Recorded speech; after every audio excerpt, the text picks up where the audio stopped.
Okay, so Dr. Rosario's BIO110 lecture today, right? Yeah. Cell cycle. Oh, yeah. My brain is like fried. I know, right? I filled like 3 pages of notes. I didn't even like doodle this I time. know, I know, but like it's serious stuff. Yeah. Like he's always saying like this is the basis for like all the cool stuff, all the breakthroughs in like medicine and genetics and Totally. Like when he was talking about CRISPR, yeah, right? Like how that's basically gene editing based on like how cells divide and stuff. it's insane. It Yeah. really makes you think, Dr. Rosario, like, can you believe that people like walk around and they don't even think about the fact that like their cells are like dividing every second? I mean, sure, but to be fair, I don't think biologists are just constantly thinking about cell division. But you're absolutely right. We don't really give this process that much thought, even though we depend on it so much. Okay, true. Yeah. But maybe we should like back up for a second just in case like someone listening hasn't like taken Bio 110 with us. Yeah. So like what exactly is cell division? Yeah. And like, why should we even care? Like, besides, the whole life as we know it thing. Right. So in the simplest terms, cell division is basically how one cell becomes two.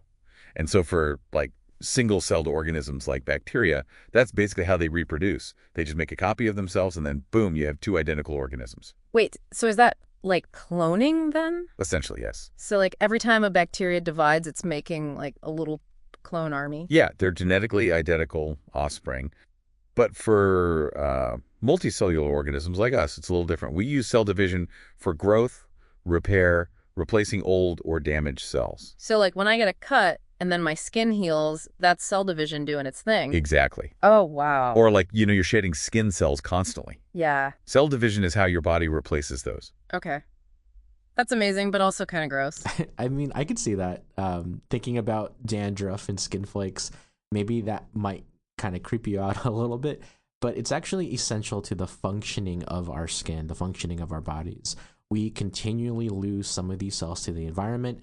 Therefore, we need to continually replace them. But no, seriously though, it is mind-blowing to think about like how much is happening at the cellular level that we don't even consider. Totally. It makes you realize, like, how complex even the simplest things in biology really are. Yeah. And, like, remember how we were geeking out about the bacteria being, like, little clone armies? Mm-hmm. So it turns out there's another way that cells can divide. Okay. And it's how we get all the amazing diversity of life. That's right. So we've been talking about mitosis, which is for making those identical copies, but for sexual reproduction, we need a different process, and that's called meiosis. Okay, so mitosis is like cloning, and then meiosis is like, what, shuffling the deck? Yeah, it's like mixing up the genetic information, or at least part of mixing up the genetic information. And we'll cover all of that when we do sexual reproduction in a couple days. So how does that even work with chromosomes? Because it's like, I vaguely remember that from like high school bio, but Right. So remember how we each have 46 chromosomes, Yeah. 23 pairs. So we inherit one set of 23 from our mom and the other set of 23 from our dad. and like if egg and sperm cells each had 46 chromosomes, then when they combined, you'd end up with a baby with 92 chromosomes, and that would not be good. Whoa. Double the chromosomes. That's like information overload. Yeah. Yeah, so I mean, that's basically why we need this separate way of doing cell division when we want to make our gametes, because we need to half the genetic material before we make sperm and eggs and all that stuff. So instead of creating two identical cells, it goes through 2 rounds of division, resulting in 4 cells each with half the number of chromosomes. So 23. Oh, wow. Okay. So it's like this like pre-game chromosome swap meet, right? Where meiosis is ensuring that each egg or sperm cell gets like a unique mix of genes from the parents' original 23 pairs. So when the egg and sperm combine, then you're back to the usual 46, but now it's like a brand new combination of genes, which is why like we're not just carbon copies of our parents. Exactly. Well, yeah. Meiosis is the engine of genetic diversity. It's why siblings from the same parents can look so different. Speaking of like amazing things happening at the cellular level, Uh. Dr. Rosario, you like dropped this crazy fact about pollen in class that just like blew my mind. Wait, pollen. Yeah. Like the stuff that makes me sneeze. What does that have to do with cell division? Well, pollen is basically plant sperm. What? Yeah, I mean, it's basically how plants get their sexual material out into the world. Get out of here. Yeah.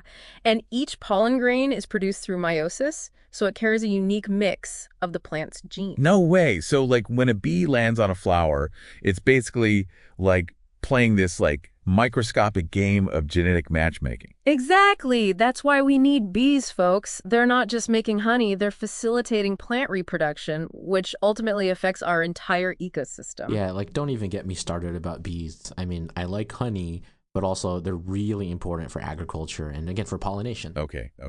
I'll try to remember that next time I'm like tempted to swat one away. Please do. Yeah. But, okay, back to chromosomes for a second, because before we get into the whole, like, cell cycle thing, I kind of need a refresher. What exactly is a chromosome again? Okay, so think of it as a highly organized package of DNA. And remember, each cell has about 6 feet of DNA crammed inside it. Yeah. 6 feet. It's like trying to fit a whole ball of yarn into a thimble. Oh my God, that's a lot. Which is where our buddy chromatin comes in. Chromatin. Yeah, Dr. Rosario, you used the best analogy for this. It's like wrapping your headphones around your phone to keep them from getting all tangled, right? Okay, so the phone is like a protein, and then the earbuds are the DNA. I'm following. Exactly. Yeah, so when we look at all this put together, we can say that the DNA is wrapped and organized around these histones, which means that your chromosomes are actually made up of DNA and protein. So without histones, the cell would be this chaotic jumble of genetic material. And remember that whole package of DNA and histones? That's what we call chromatin. Okay. But then when it comes to cell division, things get even more organized. Wait, so there's more? Oh, absolutely. Let's talk about chromatids. Okay, chromatids. You're about to blow my mind again, aren't you, Dr. Rosario? I mean, it's not really all that complicated, just the terms sound the same, but a sister chromatid is just what you get after you do DNA replication. Before a cell can divide, it needs to make a copy of its DNA. Yeah, it's like hitting coffee on that, 6-foot-long instruction manual for building a human. Okay, so a chromatid is like one of those copies. Exactly. Each chromosome replicates itself, creating 2 identical copies that are joined at a point called the centromere, and each copy is a sister chromatid. Okay. Think of it like this. A chromosome is like a single book, and a replicated chromosome is like that book with a copy bound to it along the spine. Each side is a chromatid. Okay, that makes sense. So chromatids are only around when the cell is getting ready to divide. Right. They're crucial for making sure that each new cell gets a complete set of instructions. Yeah, so just remember, we have to do this replication because when we do cell division, if we don't do the replication, we're not going to get identical cells, right? We need to replicate the DNA so that we can split them. Speaking of which, that brings us to the main event, the cell cycle itself. The cell cycle, it's like a tightly choreographed dance, right? Like the cell has to go through all these very specific steps in the right order or else like everything just falls apart. Exactly. It's a highly regulated process and for good reason. So think of the cell cycle like a clock with distinct phases that guide the cell through growth, DNA replication, and division.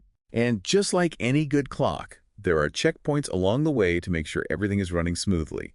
These checkpoints are critical for preventing errors that could lead to, bigger problems like cancer. Okay, so let's break down these phases then, because honestly, Dr. Rosario, your lecture was like drinking from a fire hydrant sometimes. Okay, I mean, I can see that, but just keep in mind, right? Biology is really complex and complicated.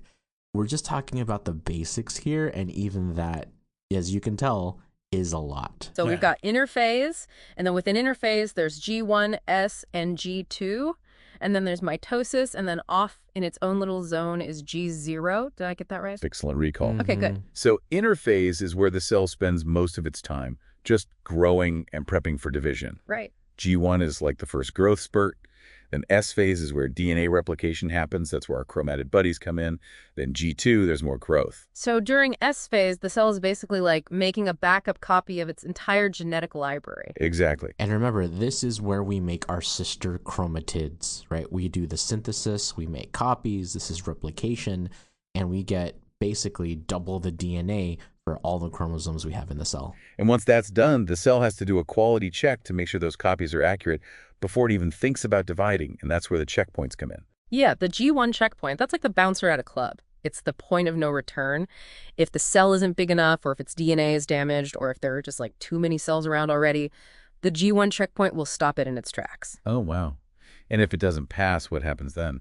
It goes into a state called G0. It's sort of like a cellular timeout. Some cells, like most of our neurons, they stay in G0 permanently, but others, like liver cells, can jump back into the cell cycle if needed. Interesting. Okay, so G0 isn't always a one-way street. That's good to know. But what about that other checkpoint, the M checkpoint? What's its deal? So that one happens right before the cell actually divides during mitosis. It's like the final quality check before, like two new cells are born. It makes sure that the chromosomes are lined up correctly and ready to be split evenly between the two new cells. Yeah, it's all about maintaining genetic integrity. You want to make sure that each new cell gets the right stuff. Right, because if something goes wrong with that process, that's when we start seeing issues, like with cancer, right? Exactly. Cancer cells are like cells gone rogue. They ignore the checkpoints and divide uncontrollably, even when they shouldn't. It's like someone hit the gas pedal on the cell cycle and then they cut the brakes. So, in a way, cancer is like a disease of the cell cycle itself. That's a great way to put it. And it's one of the reasons why cancer is so challenging to treat. These are your own cells that are multiplying out of control. It's not like fighting off a bacteria or a virus. These are your own cells. It makes you wonder, though, like, if every cell has these checkpoints, why is it so hard to just, like, flip the switch and get them back on track? Like, why can't we tell those cancer cells to just, like, chill out and go back to G0? That's the million-dollar question. And it's something that scientists are working tirelessly to understand. Cancer is complex. It's not just one disease, but many, each with its own quirks. But the more we understand the intricacies of the cell cycle, the better equipped we'll be to develop, more effective and more targeted therapies. It's incredible to think about, like, all the potential this research holds. Dr. Rosario, thank you so much for, like, opening our eyes, or I guess I should say our cell phones, to this amazing world that's happening at, like, the microscopic level. Yeah, of course. It was my pleasure. Always happy to have a conversation about this stuff. Until next time, everyone, keep those cells cycling. And maybe lay off the dandruff jokes for a bit. Hey, some things you just can't unsee.